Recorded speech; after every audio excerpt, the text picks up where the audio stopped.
Assalamualaikum warahmatullahi wabarakatuh. Bismillahirrahmanirrahim. Alhamdulillahil qail nun wal qalami wa ma yasturun ma anta bi ni'mati rabbika bimajnun. Qala al muallif rahimahullah taala wa nafa'ana bihi wa bi ulumihi wa bi asrarihi wa bi barakatihi wa bi anwarihi fid dharain amin. Alhamdulillah, syukurlah kita bisa lanjutkan kajian kitab Iqadul Imam, masih pada kata mutiara yang ke-31, dan ini merupakan seri kedua, dan nanti saya lanjutkan kepada seri yang ke-32 tapi dari bab yang berbeda nanti, dan ini merupakan akhir daripada bab kedua dari kitab Iqadul Imam. Untuk itu mohon disimak bersama-sama kelanjutan pada halaman 95 di garis kedua paling bawah sendiri. Bismillahirrahmanirrahim. Wal hasil, dan adapun hasilnya, artinya kesimpulannya terkait dengan antara rohilun dengan wasilun,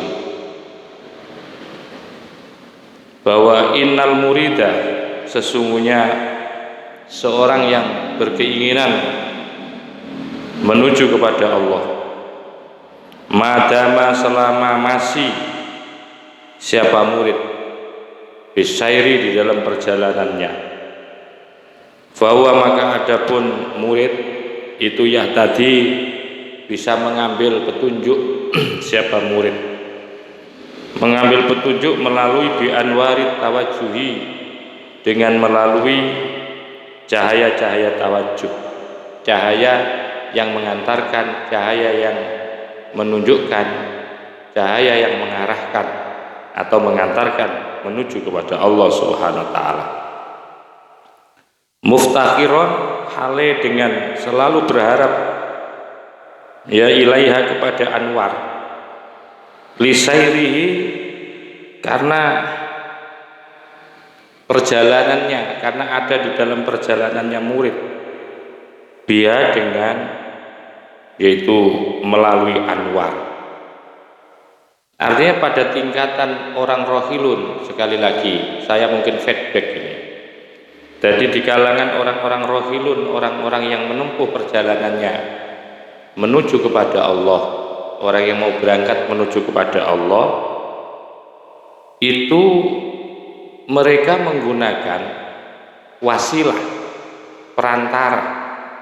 Perantaranya itu adalah menggunakan anwarut tawajuh, cahaya yang mengantarkan, cahaya yang menujukan, mengarahkan kepada tujuannya, maksudnya.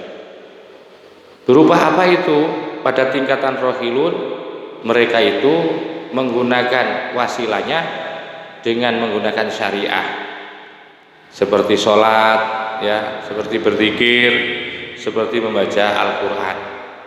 Artinya melalui ibadah-ibadah zahir dulu. Nah, dari ibadah zahir itulah yang akan menjadi kendaraan orang-orang rohilun untuk menuju kepada Allah Subhanahu wa taala. Karena mereka masih belum mempunyai cahaya yang bersemayam di dalam jiwanya. Dia butuh penuntun cahaya. Nah, penuntun cahaya itu ada di dalam apa? Ada di dalam syariah, ada di dalam ibadah yang bersifat zahir. Maka itu disebutkan di sini muftakhiron, bahwa orang-orang yang ada di level rohilun itu selalu berharap, selalu mengandalkan di dalam perjalanannya rohilun itu, ketika menuju kepada Allah, mengandalkan ilaiha, kepada anwar. Anwarnya itu adalah melalui syariat. Faidha wasolah lagi, maka apabila sudah sampai usul siapa murid ila maqamil musyahadati, kepada maqam musyahadah, menyaksikan kepada Allah Subhanahu wa taala, hasolat lahu anwarul muwajahati, Hasolat berarti hasolat memperoleh atau mendapatkan lahu bagi murid apa anwarul muwajahati yaitu yang namanya cahaya-cahaya yang saling berhadapan, ya, cahaya-cahaya kuat yang saling berhadapan antara cahaya yang sudah ada di dalam jiwanya, ya, bertemu dengan apa? Bertemu dengan ainul anwar, inti daripada cahaya yang bersumber dari Allah Subhanahu wa taala. Maka itu sekalipun orang rohilun itu masih di dalam perjalanannya menggunakan syariat, boleh jadi dia akan bisa sampai di tengah-tengah perjalanannya itu akan diantarkan oleh Allah dengan cepat, akan diwusulkan oleh Allah sehingga dia mampu musyahadah. Lah, ketika dia sudah sampai bisa menyaksikan, ya, ketika sudah dia lepas dari tahapan rohilun, maka dia akan sampai kepada yang disebut dengan yaitu tahapan wasilun. Wasilun itu adalah orang-orang yang sudah sampai menuju kepada makom ma'rifah kepada Allah SWT. Lah, ketika dia sudah sampai kepada makom ma'rifah bahwa yang mengantarkan, ya, sudah bukan lagi anwarut tawajjuh, maka dia sudah memperoleh, dia sudah mempunyai yang namanya anwarul muwajahah. Jadi kalau orang ar-rohilun itu, ya, sekali lagi bahwa orang-orang ar-rohilun, orang-orang yang masih berangkat menuju Allah Subhanahu wa taala, mereka menggunakan tangga, menggunakan wasilah atau kendaraan yang namanya anwarut tawajjuh. Tetapi bagi orang-orang yang sudah sampai kepada kelompok wasilun, maka dia akan peroleh yang namanya anwarul muwajahah. Jadi bukan lagi anwarut tawajjuh, tapi namanya anwarul muwajahah. Jadi cahaya yang saling berhadap-hadapan. Falam yaftakiru, kalau sudah seperti itu, falam yaftakir, maka dia tidak akan butuh lagi. Falam yaftakirro, ya, maka tiada akan butuh siapa murid butuh kepada apa? Ila syai'in, kepada sesuatu. Li'annahu, karena sesungguhnya si murid itu, orang-orang yang sudah wasilun, ya, itu lillahi, karena Allah. La li syai'in, bukan karena sesuatu dunahu, yang selain Allah Subhanahu wa taala. Ini perbedaannya. Karena ini pembahasan ini adalah kesimpulan, ya, kelanjutan daripada kata mutiara yang ke-31, dan ini merupakan seri yang kedua, maka ini menjadi kesimpulannya. Oleh sebab itu farrohiluna, maka adapun orang-orang yang berangkat menuju Allah, wahum, adapun mereka itu sairun, namanya sairun, orang-orang yang dalam perjalanan. Orang-orang yang dalam perjalanan lil anwari, dengan mencari cahaya yang mengantarkan. Lil anwari, bagi cahaya-cahaya. Lah, ketika itu liftiqorihim, orang-orang yang berjalan menuju kepada Allah itu mereka menggunakan cahaya, membutuhkan cahaya yang mengantarkan kepada mereka. Kenapa liftiqorihim? Karena mereka itu masih butuh, karena butuhnya mereka rohilun butuh kepada apa? Ilaiha, kepada anwar, ya, wa farhihim, dan rasa senangnya mereka biar masih terkait dengan anwar tadi. Sedangkan wahaula'il wasilun, maka adapun mereka itu al-wasiluna, yaitu orang-orang yang usul, itu al-anwaru, cahaya-cahaya lahum, mereka miliki, lahum, bagi mereka. Jadi kalau orang-orang yang pada golongan rohilun, atau yang disebut golongan rohilun adalah sairun, orang-orang yang menempuh perjalanan menuju Allah, mereka itu adalah masih membutuhkan cahaya yang mengantarkan. Tetapi di kalangan atau di tingkatan wasilun, orang yang sudah usul di tingkatan sudah usul ke ma'rifah, kepada makom hakikoh, mereka sudah melahirkan cahaya-cahaya. Cahaya yang ia miliki, mereka sudah memiliki cahaya yang melekat di dalam qalbiyahnya. Oleh karena mereka sudah punya cahaya demi cahaya yang luar biasa, ya, karena sudah berkumpul, ya, bergumul dengan cahaya ainul cahaya, listignaihim, karena itu mereka sudah tidak butuh lagi anha kepada cahaya, listignaihim, karena sudah cukupnya mereka anha dari cahaya, billahi, hanya dengan Allah subhanahu wa ta'ala. Ini di kelasnya orang-orang wasilun. Jadi mereka sudah tidak melalui perantara cahaya, sudah tidak membutuhkan cahaya lagi, maka cukup Allah. Fahum, maka adapun mereka wasilun itu lillahi, hanya karena Allah, wabillahi, dan dengan Allah subhanahu wa ta'ala, la li syai'in, tidak ada dari sesuatu pun ya dunahu yang selain Allah. Jadi mereka itu sudah seluruhnya sudah diiljakkan, dikembalikan kepada Allah subhanahu wa ta'ala, dan tingkatan ini adalah tingkatan yang tertinggi. Summa ta'ala, kemudian membaca siapa Syekh hadil ayat, terhadap ayat ini, ala tariqi ahli isyarati, melalui yaitu orang-orang ahli isyarah, wal makna, adapun maknanya, kul Allahu biqalbika wa ruhika waghib amma siwahu summa zarin nas. Kemudian mu'alif, dalam hal ini Syekh Ibnu Ajibah, membacakan ayat ini melalui atau dengan cara atau dengan metode menggunakan metode isyarah, ya, orang-orang yang ahli isyarah. Jadi isyarah itu artinya sudah tidak lagi menggunakan simbol-simbol lagi, ya, simbol-simbol dengan tulisan, sudah tidak lagi dengan kata-kata, tapi cukup dengan isyarah. Wal makna dalam arti, kulillahu biqalbika wa ruhika, kul, katakan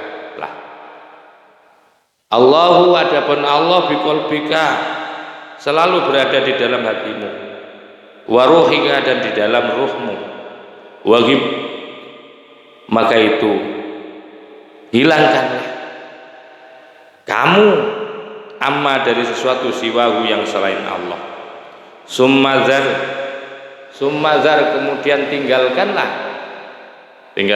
olehmu annasa, akan manusia.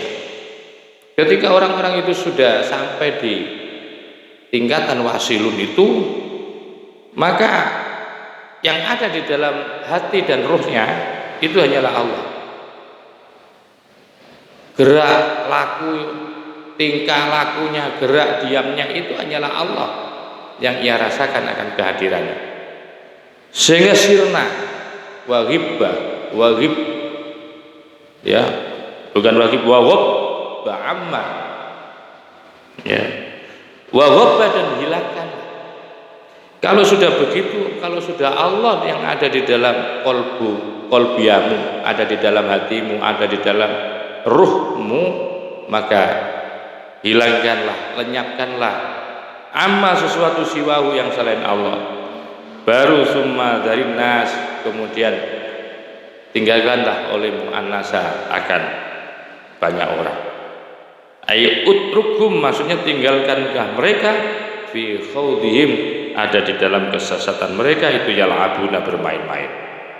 Ayyahuduna, maksudnya mereka itu yaitu melakukan kesesatan fi siwa, ya, fi siwa, pada sesuatu yang selain Allah, la ibina, hale bermain-main mereka, fil hawa, melalui hawa nafsunya. Wa qad i'taradu, dan telah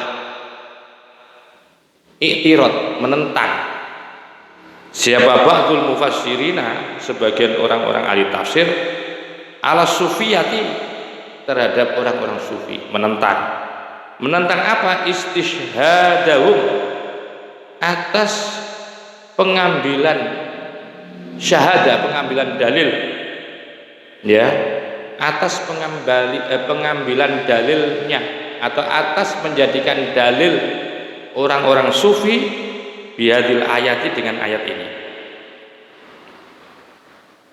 Walam yafhamu dan tidak memahami muradahum akan walam yafham, dan tidak mengerti atau tidak paham siapa ba'dul mufassirin muradahum, apa yang diinginkan oleh orang-orang sufi dengan menggunakan ayat qad alima kullu unasim masyrabahum. Qad alima, sungguh telah mengetahui, siapa kullu unasin, setiap orang, masyrabahum, akan tempat minumnya mereka. Ini yang dijadikan istishhad, dijadikan dalil atau syahadah oleh orang-orang sufi, ya, ketika mereka itu ketika mereka itu sudah di tingkatan wasilun, ya, dengan menggunakan ayat-ayat ini ditentang oleh orang-orang yang ditafsir. Kok bisa-bisanya orang sufi ini dijadikan dasar, ayat ini dijadikan dasar atau pijakan di dalam term wasilun dan rohilun, ya, term atau bentuk rohilun, orang-orang yang ada di dalam tingkatan rohilun dan wasilun. Qad alima kullu unasim masyrabahum. Ini sangat ditentang oleh orang-orang tafsir, di mana orang-orang sufi ini telah dijadikan satu dasar. Wakana, dan ada siapa Syekh Ibnu Abbad. Syekh Ibnu Abbad ini salah satu sufi, seorang sufi, seorang ahli sufi. Beliau ini juga pensyarah daripada kitab Hikam Ibnu Athaillah, kalau tidak salah, Syekh Ibnu Abbad, di mana kitabnya yang sering dikaji di pesantren-pesantren dulu. Beliau mengatakan begini, la taj'alu ahlad dhahiri, la taj'alu, jangan kamu jadikan ahlad dhahiri, orang-orang ahli syariah, hujatan, sebagai hujjah ala ahlil batini, terhadap orang-orang ahli tasawuf, ahli batin. Beliau mengingatkan bahwa jangan sekali-kali, ya, kamu jadikan orang-orang syariat itu kamu jadikan dasar atau kamu jadikan hujjah, dalil-dalilnya itu atas orang-orang ahli batin atau orang-orang sufi. Maksudnya li anna ahlal batini, ini karena berbeda banget. Mungkin kalau dimaknai qad alima kullu unasi masyrabahum, itu ya seperti itu redaksi kalimat, atau dalam bahasa usul fiknya itu mantuknya, itu sesuatu yang diucapkan, sesuatu yang dilafadzkan itu seperti itu. Qad alima kullu unasi masyrabahum. Dan tentu ini kalau orang yang ahli syariah, ahli dhahir, dia akan menerjemahkan atau memaknai sesuai dengan mantuknya atau sesuai dengan mafhum, ya, sesuai dengan mantuk, ya, dan selebihnya mungkin secara mafhumnya. Tapi di kalangan orang-orang tasawuf memahami dari setiap teks, setiap nas-nas di dalam Al-Quran itu sangat beda. Maka itu kamu jangan jadikan bahwa hujahnya orang-orang ahli syariah itu kamu jadikan dasar. Jadi jangan kamu ikutilah hujah-hujahnya orang-orang ahli syariah yang kemudian kamu jadikan hujah di dalam tasawuf, jangan, katanya Ibnu Abbad. Alasannya begini, li'anna ahlal batin, karena orang-orang sufi, orang-orang ahli batin itu nadruhum daqiqun, nadruhum, maka itu adapun pandangan orang-orang ahli batin itu daqiqun, sangat teliti, ya, sangat teliti. Itu daqiq ini bahkan sesuatu yang halus itu bisa diurai oleh mereka.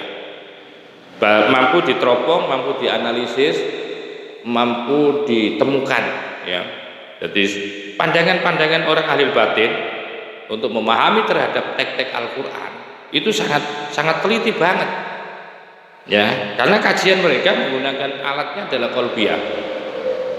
Wa ghusluhum raqiqun, ya, wa ghusluhum, dan apa ya istilahnya, rasanya, rasa hati, ya, orang-orang sufi itu raqiqun, sangat halus, sehingga hasilnya pun berbeda.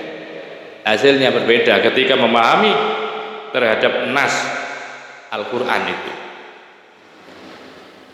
La yafhamu, yang tidak memahami isyaratahum, akan isyaratnya orang-orang sufi. Siapa wairuhum? Ya selain orang-orang itu, selain orang sufi itu tidak ada yang bisa memahami terhadap teks-teks yang diterjemahkan, ya, terhadap nas-nas yang diterjemahkan akan maksud dan tujuannya, akan pemahamannya ini, kecuali orang-orang ahli sufi. Nah, sehingga sangat berbeda, kajian analisanya berbeda, di dalam memahami maknanya, maksudnya berbeda, karena memang bahwa analisanya orang-orang sufi itu menggunakan hati, kemurnian hati, sedangkan orang-orang syariat tentu menggunakan maqasidus syar'i, lebih kepada tujuan syariat yang ada kaitannya dengan kemanusiaan, itu saja. Kalau orang-orang sufi akan selalu dikaitkan dengan, dihubungkan dengan ketauhidan kepada Allah Subhanahu wa taala. Ini yang membedakan. Maka itu katanya Ibnu Abbad, jangan kamu jadikan orang-orang syariah itu sebagai dasar, sebagai hujah, sebagai dalil terhadap orang-orang sufi. Jadi umpamanya satu nas, ya, yang dijadikan hujah oleh orang-orang syariat, jangan kamu buat hujah untuk tasawuf. Artinya syariah itu jangan kemudian, analisa syariah itu jangan kemudian kamu tempatkan, kamu jadikan rujukannya, karena analisanya, pemahamannya, penelitiannya antara orang-orang ahli tasawuf dengan orang-orang ahli syariah itu sangat beda. Maka itu jangan sampai menjadikan kamu ahli dohir atau ahli syariah itu hujah, sebagai hujah terhadap orang-orang tasawuf. Karena sekali lagi bahwa orang-orang sufi itu pandangannya sangat teliti, dan intuisi mereka adalah sangat halus, sehingga la yafhamu isyaratahum, tidak memahami akan isyarat-isyarat sufi. Siapa ghairum? Ya selain sufi itu sendiri, ya. Jadi tidak bisa dipahami isyarat-isyarat sufi, ya. Apalagi ketika seorang sufi itu harus menjadikan dalil, mengambil sebuah dalil dari ayat, itu sangat berbeda dengan apa yang dipahami oleh orang-orang syariah. Karena orang sufi menggunakan batiniyah, kemudian qalbiyahnya, dan mereka memberikan pemahaman itu juga tidak menggunakan teks, tapi menggunakan isyarah-isyarah. Nafa'ana, mudah-mudahan memberikan manfaat kepada kita, sebab Allah bihim atas mereka para sufi. Nafa'ana, memberikan manfaat siapa Allah bihim juga kepada mereka. Wa khurratana, dan mudah-mudahan telah menggariskan kepada kita bisa lagi ada di dalam suluknya orang-orang sufi. Jadi mudah-mudahan ini ilmu Allah berikan manfaat kepada kita, bihim juga kepada orang-orang sufi. Begitu juga mudah-mudahan wa khurratana, Allah akan menggariskan kepada kita bisa lagi ada di dalam jalannya orang-orang sufi. Amin. Hadza, adapun ini itu akhirul babi sani, akhir daripada pembahasan tentang bab yang kedua. Jadi ini sudah berakhir, ya, di ujung ini menjadi ujung pembahasan bab kedua, yaitu 96. Wahasilu yang jelas atau kesimpulannya di dalam pembahasan bab kedua ini, adabul arif wa alamatuhu, yaitu etika atau norma-norma orang makrifah, pembahasannya loh, wa alamatuhu dan tanda-tandanya orang ahli makrifah. Kemudian fal adabu, maka adapun etikanya orang ahli makrifah itu samanya itu ada 8.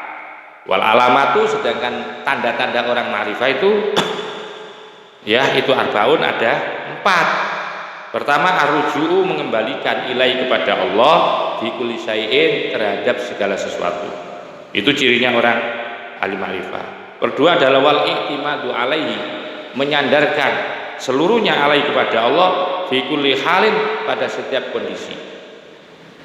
Yang ketiga adalah wal ghaibatu fi, artinya sirna, selalu menenggelamkan bersama-sama fihi dengan Allah, an kulli syai'in,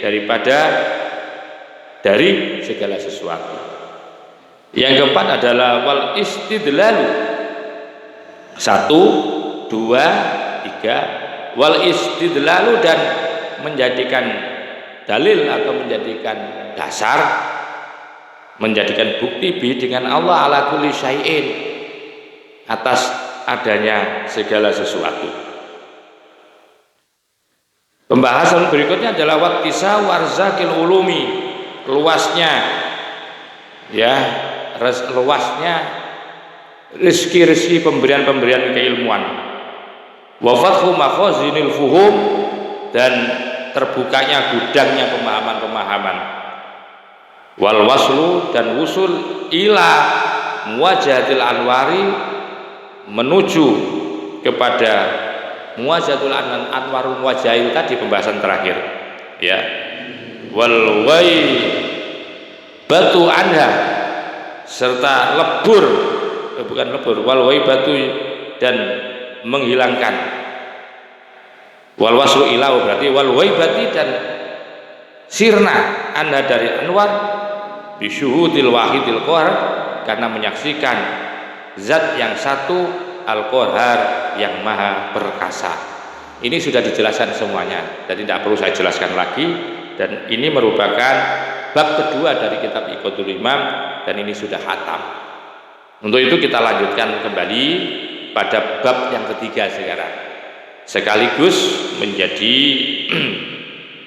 kelanjutan daripada kata mutiara yang ke-32.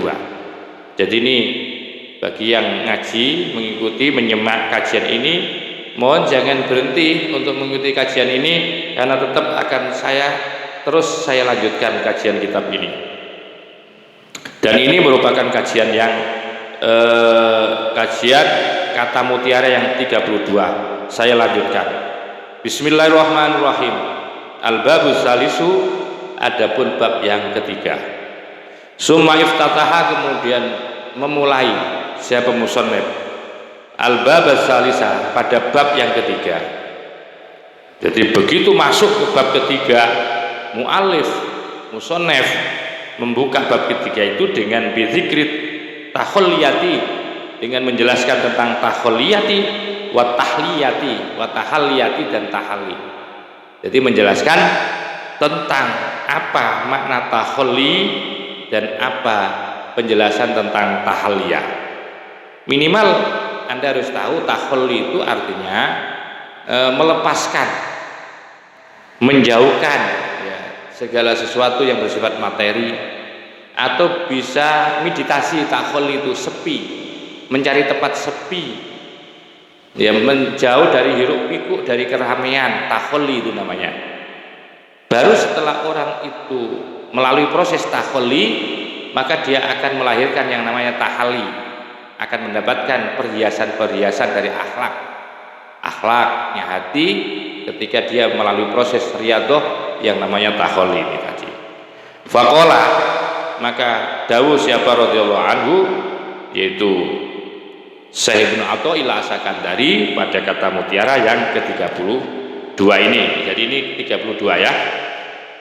Tasyawuka ila ma batana fika minal uyubi khairun min tasyawufika ilama hujiba angka minal uyubi. Tasyawufuka, tasyawwafa yatasawwafu tasyawufan, tasyawwafuka artinya keinginanmu untuk mengetahui, itu makna seperti itu. Keinginanmu untuk mengetahui, tasyawufuka itu keinginanmu untuk mengetahui ilama batana fika, terhadap sesuatu yang tidak tampak pada dirimu. Fika itu saya artikan pada dirimu, sesuatu yang tersembunyi pada dirimu. Keinginan untuk mengetahuimu, untuk mengetahui, keinginanmu untuk mengetahui terhadap ma batana fika, sesuatu yang tersembunyi fika pada dirimu, minal uyubi, dari cacat, dari kelemahan-kelemahan, ya, dari cacat, kelemahan-kelemahan, itu khairun, lebih bagus daripada minta syawufika, dari keinginanmu untuk mengetahui ilama, kepada sesuatu hujibah, yang termahjub, yang tertutup, masih tertutup, belum tersingkap. Sesuatu yang belum tersingkap angka pada kamu minal huyubi, dari hal-hal kegaiban atau dari hal-hal yang misteri. Ini banyak sekali orang itu ketika meneliti akan kekurangannya itu jarang orang mau, tidak ada yang mau itu. Yang banyak orang itu lebih mencari perhatian di luar. Tapi untuk mengintrospeksi diri itu jarang mau orang. Introspeksi diri untuk mengetahui kelemahan, cacat, kekurangan. Bahkan namanya manusia itu berusaha untuk menutup-nutupi dari kekurangan dan cacatnya. Itu sifat manusia. Maka itu diingatkan oleh Ibnu Athaillah Sakandari bahwa tasyawufuka, keinginanmu untuk mengetahui ilama batana fika, terhadap sesuatu yang terpendam pada dirimu, minal uyubi, dari cacat. Apa yang terpendam pada dirimu itu? Ada riya, ada takabur, ada sum'ah. Itu jauh lebih bagus kamu neliti itu untuk mengetahui penyakitmu, dibandingkan kamu berkeinginan kuat ingin mengetahui terhadap sesuatu yang masih terhijab olehmu terkait dengan hal-hal yang gaib. Pengen jadi orang yang mukasyafah, pengen sakti, pengen karomah, itu jauh lebih bagus. Keinginanmu untuk mukasafah, keinginanmu bisa memprediksi sesuatu yang belum terjadi, atau kamu melihat hal-hal yang rahasia-rahasia di balik kehebatan-kehebatan itu masih lebih bagus kamu berusaha maksimal untuk mengetahui daripada kekurangan dan dosa pada dirimu, yang ada pada dirimu maksudnya, berupa riya, takabur, hasud, sombong, dan macam-macam yang ada pada diri. Itu lebih bagus itu kan, meneliti itu, daripada kita harus pengen jadi orang sakti dengan wirid kita, pengen dapat karomah, pengen bisa mukasyafah. Itu jauh lebih bagus mengetahui dan meneliti, mengintrospeksi terhadap diri kita akan kelemahan-kelemahan. Itu jauh lebih bagus. At-tasyawufu ila syai'i al-ihtimamu bihi wa tatallu'u lahu. Tasyawuf, ingin tahu, ila syai'i, terhadap sesuatu, al-ihtimamu bihi, adalah al-ihtimam, sesuatu yang penting, bihi, dengan syai', wa tatallu'u, dan memelihat, lahu, kepada syai'. Ini makna tasawuf ya. Sehingga saya artikan tadi bahwa tasyawuf bukan shot ya, pakai shin. Itu artinya pertama adalah ada hal yang penting untuk diketahui dari sesuatu itu tasyawuf. Maka itu diartikan tasyawufuka, keinginanmu untuk mengetahui yang kamu anggap penting itu, nah gitu. Qultu, saya katakan, tasyawufuka, keinginanmu untuk mengetahui, ayyuhal insan, wahai manusia, wahai sekalian, ya, wahai golongan manusia, wahai seluruh manusia. Karena alnya ini adalah al istighraq, seluruh manusia ini dipanggil. Ya walaupun itu am, tapi tetap saya kira kalimat-kalimat itu masih tertaksis. Jadi kalau nabi ya tidak mungkin lah, ya para rasul tidak mungkin, para ulama-ulama yang tidak perlu diperingatkan ini. Ilama, kepada sesuatu, batona yang samar, ya, batona yang tidak muncul, batona yang samar, fika, padamu, minal uyubi, dari aib, dari cacat, dari penyakit, kal hasadi, seperti hasad, wal kibari, dan sombong, wa hubbil jahi, dan cinta akan jah, cinta disanjung-sanjung, wariyasati dan riasah, ingin jadi pemimpin,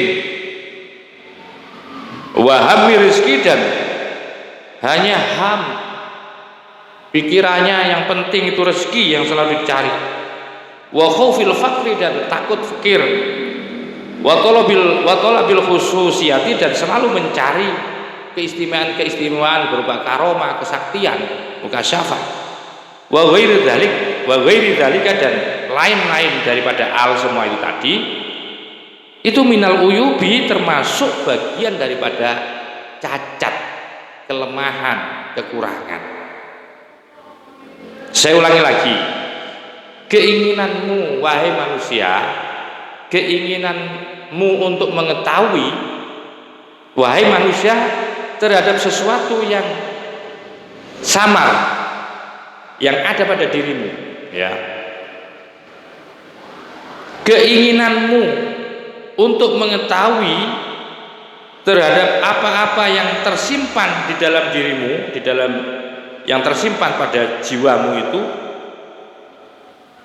yang terdiri atau berupa cacat, kelemahan diri, seperti sifat hasud, seperti sifat sombong, seperti pingin dipuji, pingin terus di depan menjadi pemimpin, dan selalu yang dipikirkan hanya rezeki, khawatir takut fakir, serta selalu mencari terus keistimewaan dirinya, pengen sakti, pengen dapat karomah, pengen mukasyafah, dan lain sebagainya. Ya, itu semuanya, ya, sekali lagi, itu semuanya minal uyub, bagian daripada cacat, celah, bagian daripada penyakit, ya.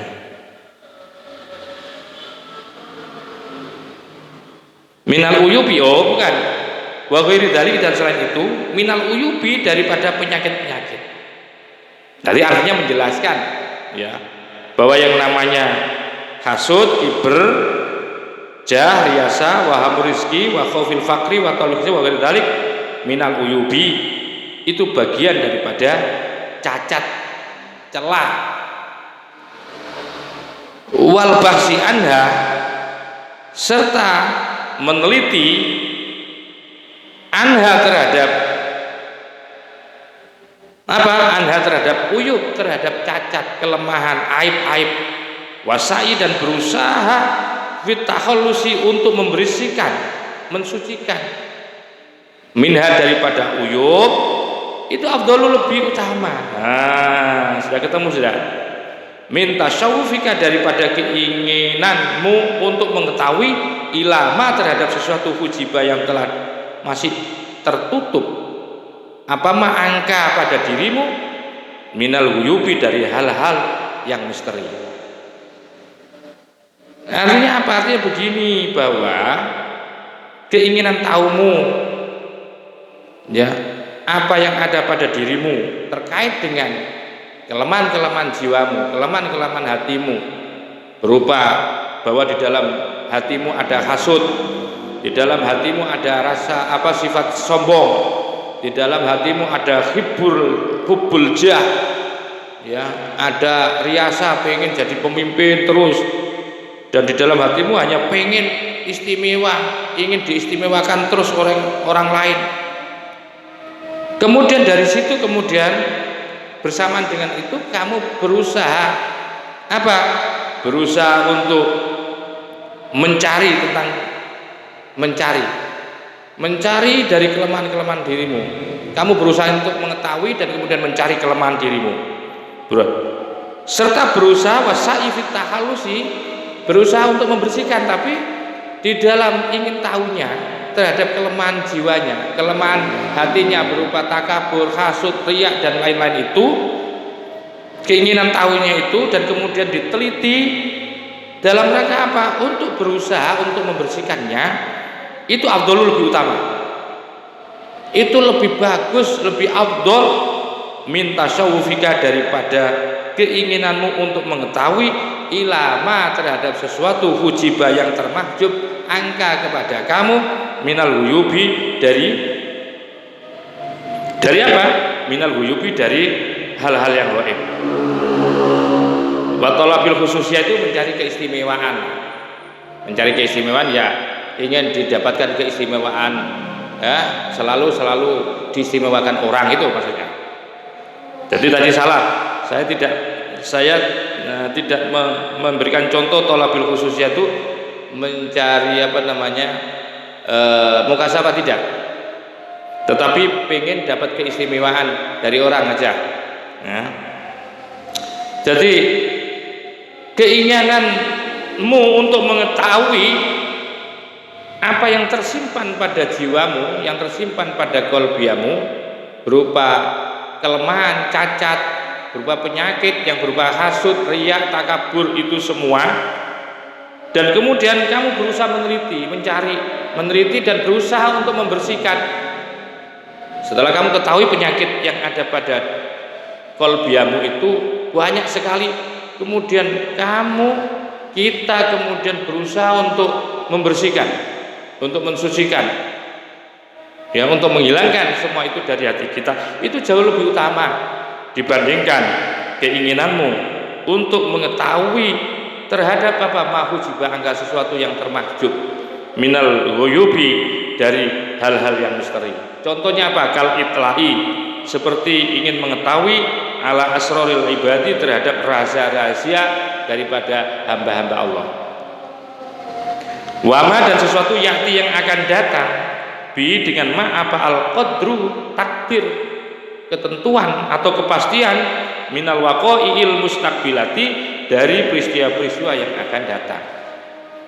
Itu jauh lebih utama daripada sampean, ya, daripada sampean sibuk pengen sakti, pengen mukasyafah, ingin mengetahui rahasia-rahasia ibadahnya orang. Oh, ini orang ini diterima ibadahnya, oh ini tidak diterima, kok tahu? Iya, saya diperlihatkan seperti ini. Atau seseorang itu sibuk ingin mengetahui takdir-takdir yang akan, peristiwa yang akan datang, ya, yang akan datang. Atau bakal itla'i, atau seperti ingin mengetahui ala asrori wa mabidit tauhidi, terhadap rahasia-rahasia samarnya atau ruwatnya tauhid qoblal ahliyati, sebelum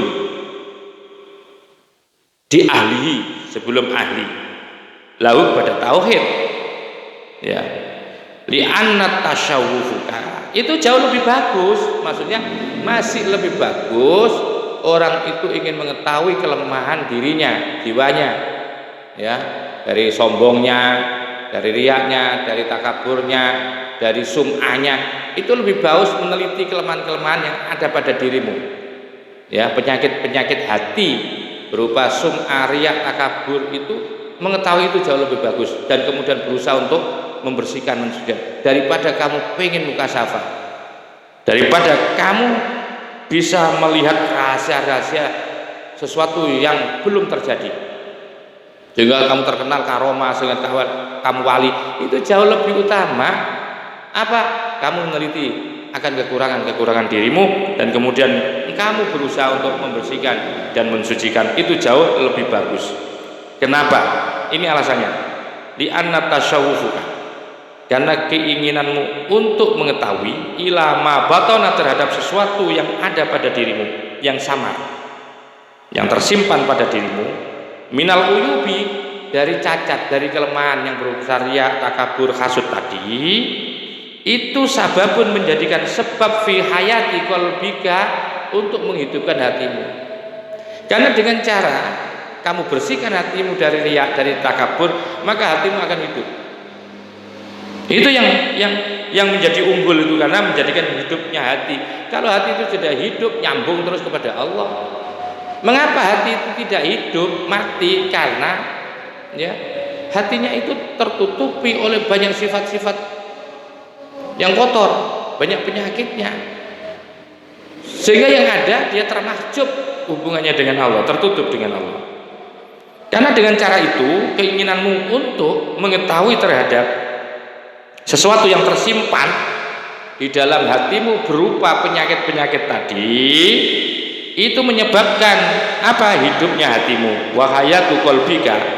Dan sedangkan adapun hidupnya hatimu itu sababun, menjadi sebab fil hayati daimati, akan kehidupan yang langgeng, wan naimil muqimi, dan nikmat yang terus menerus, wal itla'u alal huyubi, sedangkan mengetahui terhadap rahasia hal yang gaib, bisa mukasyafah, bisa meramal apa yang akan terjadi, bisa memprediksi hal-hal yang belum terjadi, ya, dia bisa mengetahui itu.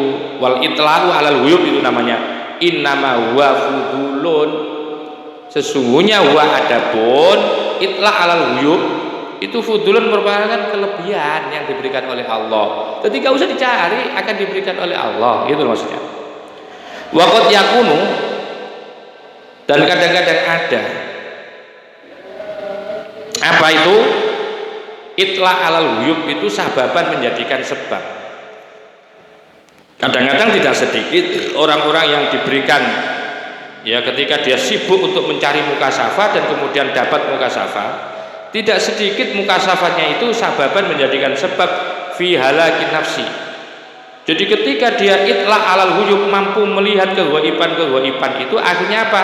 Sababan, menjadikan sebab fi halakin nafsi, merusak kepada hatinya atau jiwanya.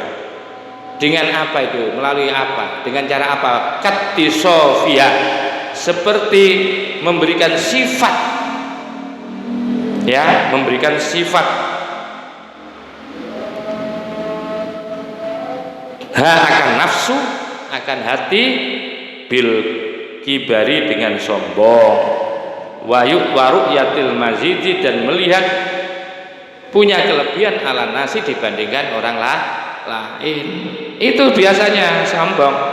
Jadi ketika orang itu diberi mukasyafah, di karomah, itu yang muncul biasanya justru merusak hati. Kenapa? Dia akan punya sifat sombong. Sebab hal-hal seperti itu bisa ittisok namanya, memberikan sifat, menjadikan sifat. Dia menjadikan sifat kepada nafsu itu dengan sifat sombong dan merasa hebat dibandingkan orang lain. Wasayati, dan akan datang wasayati, dan akan datang penjelasan lisaihi bagi syekh.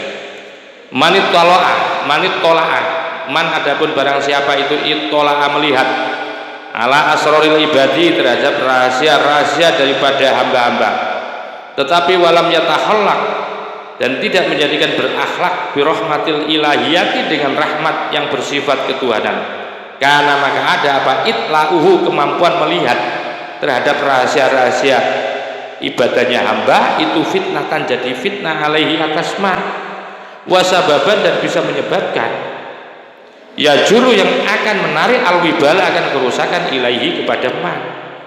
Ini justru katanya siapa? Ibnu Ajibah. Jadi jangan pengenlah kamu mencari-cari mukasafah. Jangan menyibukkan untuk cari mukasafah. Jangan menyibukkan diri untuk biar keramat. Jangan menyibukkan diri agar biar sakti.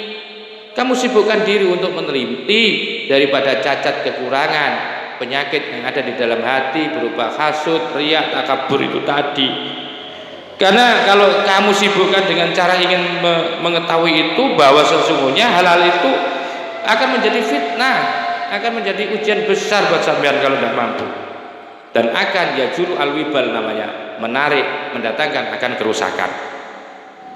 Wa'lam, ketahuilah, anal uyuba, sesungguhnya cacat hati, cacat penyakit, sesungguhnya penyakit aja, sesungguhnya penyakit itu salah satu ada 3. Pertama, uyubun nafsi, penyakit jiwa. 2, wa uyubil qalbi, penyakit hati. 3, wa uyubil ruhi, dan penyakit ruh.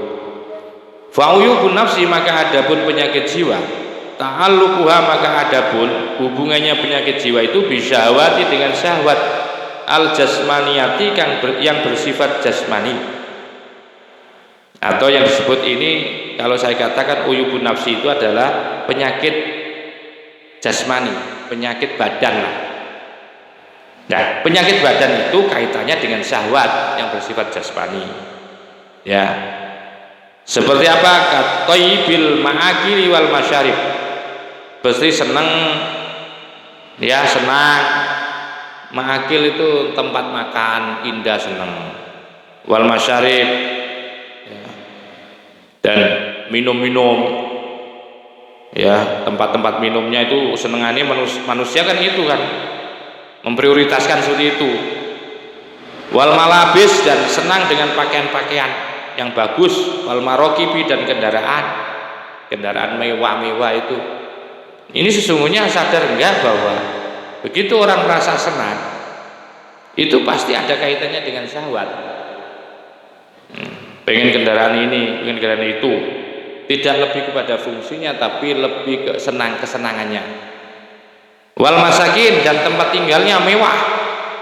Wal manakih, dan tempat pernikahannya juga mewah. Itu penyakitnya apa? Penyakitnya nafsu itu, ya. Penyakitnya nafsu itu selalu terkait dengan syahwat jasmaniyah.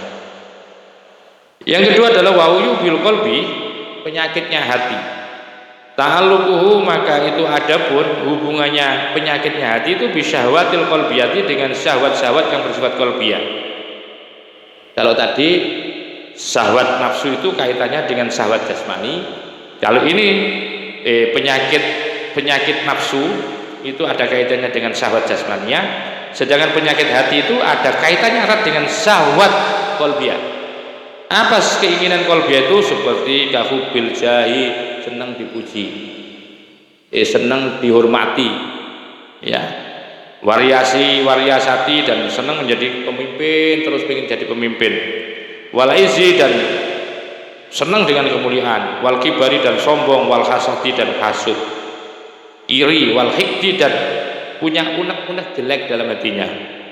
Wa hubbil manzilati, dan senang punya posisi, ya. Wa hubbil manzilah, pengen diprioritaskan, pengen ditempatkan posisinya, senang itu manzilah. Wal khususiyati, dan keistimewaan. Wa syibidzalik, dan yang serupa dengan itu, mimma, dari sesuatu yakti yang akan datang, apa mah penjelasannya, insyaallah fi ausofil basyariyati, di dalam menjelaskan tentang sifat-sifat kemanusiaan. Wa uyubur ruhi, dan yang nomor 3 adalah penyakit ruh. Penyakit ruh itu tidak bisa dilepaskan keterkaitannya ta'alluquha, yang adapun hubungannya penyakit ruh itu selalu bil huduti, terkait dengan pangkat atau bagian-bagian al batiniyati, yang bersifat batiniah, seperti katolabil karomati, seperti mencari karomah, pengen keramat. Wal makomati, dan mencari makom, pengen makom ini, pengen jadi wali, pengen jadi itu namanya uyubur ruh itu. Wal kusuri, dan pengen apa ya, rumah mewah itu. maksudnya kusur itu pengen nanti. Wal huri dan midadari pengen kaisar, pengen tempat mewah, ya, pengen kekaisaran, mungkin di surga ini. Wa ghairi dzalik dan lain sebagainya minal hurufi dari hal-hal yang bersifat distorsi yang menyeleweng.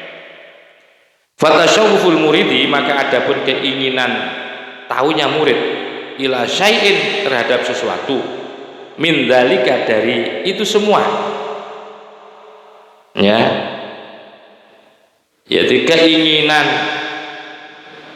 untuk mengetahuinya seorang murid terhadap sesuatu, keinginan ya, pengen punya makom, pengen mukasafa, pengen keramat, pengen sakti, pengen mandi macam-macam, itu pengen itu mindalika dari hal itu, mindalika dari itu saya kuli seluruhnya dalik itu qadhifun mencederai, melukai fi ubudiyati di dalam kehambaannya kepada Allah. Ingat, keinginan model seperti itu, pengen keramat, pengen mukasafa, itu sesungguhnya mampu mencederai terhadap nilai-nilai penghambaan kepada Allah. Maniun lahu, dan mampu mencegah lahu bagi orang minal qiyami, untuk selalu melaksanakan bihuquqi rububiyati, akan hak-hak yang bersifat ketuhanan. Hati-hati katanya. Fastiwaluhu, maka adapun kesibukan murid bil bahsi an uyubi, ini jauh. Sedangkan sibuknya seorang murid bil bahsi dengan selalu meneliti dan mencari an uyubi dari kelemahan atau dari penyakitnya murid, an nafsaniyati yang bersifat nafsu, yang bersifat nafsaniyah, yang bersifat nafsu, hawa nafsu wal qalbiyati, dan yang bersifat qalbiyah, waruhaniyati yang bersifat ruhiyah, wasayuhu, dan usahanya murid fit tathiri, di dalam mencucikan, membersihkan min jami'i dzalika, dari semua penyakit itu aulal utama min tasawufi, daripada keinginan tahunya murid ilama, untuk mengetahui sesuatu hujiba yang masih dimakjub anhu dari min ilmil huyubi, dari ilmu-ilmu gaib, seperti saya jelaskan tadi. Kama taqaddama, sebagaimana taqaddama yang telah lewat, telah lalu penjelasannya. Wabillahi, dan kepada Allah at-taufiqu, adapun taufik dan pertolongan Allah. Walamma dzakara, dan ketika sudah menjelaskan siapa musannif at-takhalliyata, akan makna takhalli, maka kemudian Zakaro akan menerangkan siapa musannif samrotaha, akan buah daripada takhalli. Apa waya, adapun buahnya takhalli itu at-tahliyatu, yang namanya tahliyah, ya, perhiasan indah yang menjadi akhlaknya hati, bil ma'rifati, dengan ma'rifah kepada Allah. Karena begini, mamuni aminha illa tasawufan nafsi awil qalbi awil ruhi ila hududiha al-wahmawiyah. Karena mamuni'a, sesuatu yang dilarang. Karena mamuni'a, ini ma bimakna sesuatu, apa manafin ya. Karena tiada muni'a, gini aja. Karena muni'a, sesuatu, akan sesuatu, muni'a yang dicegah, apa minha, dari makrifah, dari untuk mengetahui, illa tasawufan nafsi, kecuali pengen tahu apa nafsu, awil qalbi, atau hati, awil ruhi, atau ruh, ila hududiyah, kepada bagian-bagiannya, kepada pangkatnya, kepada hudud itu ya bagian perolehan nafsu al-wahmiyati, yang bersifat wahmi. hukmiyah. Ini nanti akan dijelaskan. Penjelasan ini di kata mutiara yang ke-33 terkait dengan apa takholiyah dan tahliyah. Insyaallah mudah-mudahan kajian ini memberikan ilmu yang manfaat buat kita, dan ini alhamdulillah sudah selesai kata mutiara yang 32. Nanti kita menginjak kata mutiara yang 33. Wa akhiran wallahul muwaffiq ila aqwamit thoriq wa lafu minkum. Assalamualaikum warahmatullahi wabarakatuh.